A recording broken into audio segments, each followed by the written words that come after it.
సహకరించాలని చెప్తున్నారు. But YCP కేవలం ఇదంతా మళ్ళీ ఒక గ్రాఫిక్గానే అభివర్ణిస్తోంది. ఏంటి, ఎలా చూడాలి, ఏం చెప్తారు? నమస్కారం సార్, మీకు నమస్తే, అలాగే ప్యానెల్లో ఉన్నటువంటి మిత్రులందరికీ కూడా శుభసాయంత్రం. సరే, అలా మాట్లాడుతూనే ఉంటారు. వాళ్ళ స్క్రిప్ట్ అది, వాళ్ళ సాఫ్ట్వేర్ అది, అంతకు మించి ఎక్కువ రావు కదా.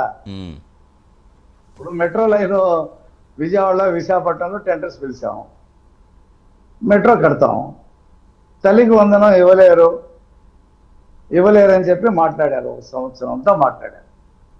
ఇప్పుడు తల్లికి వందనం ఇచ్చేటప్పటికి మీరు సింగపూర్ ముట్టడి చెప్పమంటే ఒక్క నిమిషం చిన్నప్పటి గారు మాట్లాడనివ్వండి. మీరు మాట్లాడి అడ్డు రాలేదు కదా, ఎవరైనా సరే మాట్లాడనివ్వండి. తర్వాత మీరు చెప్తారు కదా.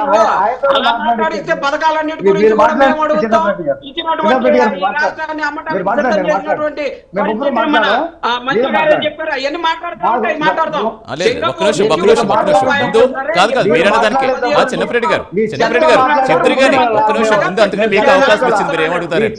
మాట్లాడేటప్పుడు నేను రైట్ రఫీ గారు ఎస్ పాయింట్ రండి రఫీ గారు. ఓకే రఫీ గారు పాయింట్ రండి రఫీ గారు. ఎస్ చిన్నప్రెడ్డి గారు ఒక్క నిమిషం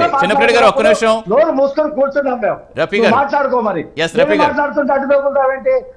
మీరు మాట్లాడండి. చిన్నప్రెడ్డి గారు ఒక్క నిమిషం అయిన తర్వాత మళ్ళీ మీరు దానికి ఆన్సర్ తిరిగాను. రఫీ గారు చెప్పండి.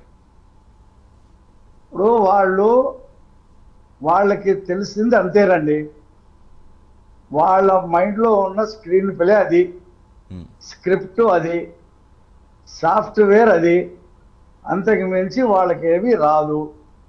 వాళ్ళు ఆఫ్రికా దేశాన్ని నమూనాగా తీసుకున్నారు. 3 రాజధానులు కడతామని. 3 కాదు కదా, రాజధాని కూడా కట్టలా.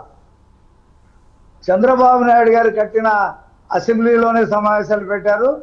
చంద్రబాబు నాయుడు గారు పెట్టినటువంటి సెక్రటరియట్లోనే పరిపాలన చేశారు. వాళ్ళకి తెలుసు ఒక పక్కన పనులు జరిగిపోతా ఉన్నాయి. 5 రోజులు సింగపూర్ పర్యటన 3 అంశాల మీద జరుగుతుంది. ఒకటి, ధ్వంసం చేసినటువంటి జగన్మోహన్ రెడ్డి నిర్ణయాల్ని పునరుద్ధరించడం.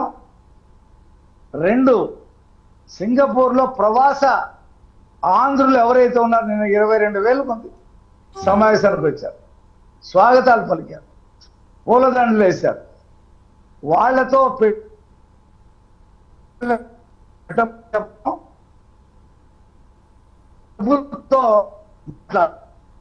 గతంలో సింగపూర్ ప్రధానమంత్రి ఎందుకు మనకి సహకారం అందిస్తానన్నాడంటే, హైదరాబాద్ లో హైటెక్ సిటీ కట్టినటువంటి ఖ్యాతి చంద్రబాబు నాయుడు ఉండి తెలుసుకొని ఇక్కడ కూడా ఆయన అలాంటిది కడతాడు అని చెప్పి ఫ్రీగా ఎటువంటి ఛార్జెస్ లేకుండా వాళ్ళు సింగపూర్ మాస్టర్ ప్లాన్ ఇచ్చారు. మనకు రాదు కదా, మన అధికారంలోకి వచ్చిన తర్వాత మనకి తెలిసిందేంటి? దోచుకోవటం, దాచుకోవటం, తినుకోవటం, లివర్లు కిడ్నీలు దెబ్బతిని ప్రజలు చచ్చిపోయేటువంటి మందు అమ్ముకోవటం, మందు డబ్బులతో సినిమాలు తీయటం. ఇది వాళ్ళకి తెలిసింది అదే. అంటే రఫీ గారు ఇక్కడ ఆల్రెడీ విశాఖ, తిరుపతి కంపెనీ రాలా, ఒక కంపెనీ లేదు, ఒక పెట్టుబడి, ఒక రోడ్డు లేదు, సర్వనాశనం చేసి ఈ రాష్ట్రాన్ని ఇవాళ మళ్ళీ వాళ్ళు తగ్గుతున్నమ్మా మేము కూడా వచ్చి మాట్లాడితే ఏం మాట్లాడతారు? వాళ్ళకు వచ్చింది అదే. చూస్తా ఉండండి, వీళ్ళలాగా మాట్లాడుతూనే ఉంటారు. మేము సూపర్ 6 మొత్తం అమలు చేసేస్తాం. అమరావతి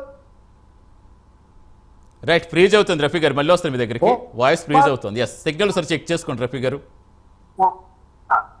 ఎస్ మళ్ళీ మాట్లాడదాం, మళ్ళీ వస్తుంది మీ దగ్గరికి. ఎస్ సుజాత గారు, ఆల్రెడీ విశాఖ, తిరుపతి, అమరావతి 3 కారిడార్లుగా అభివృద్ధి చేస్తాం అని చెప్తున్నారు చంద్రబాబు గారు ఇందాక మనకి.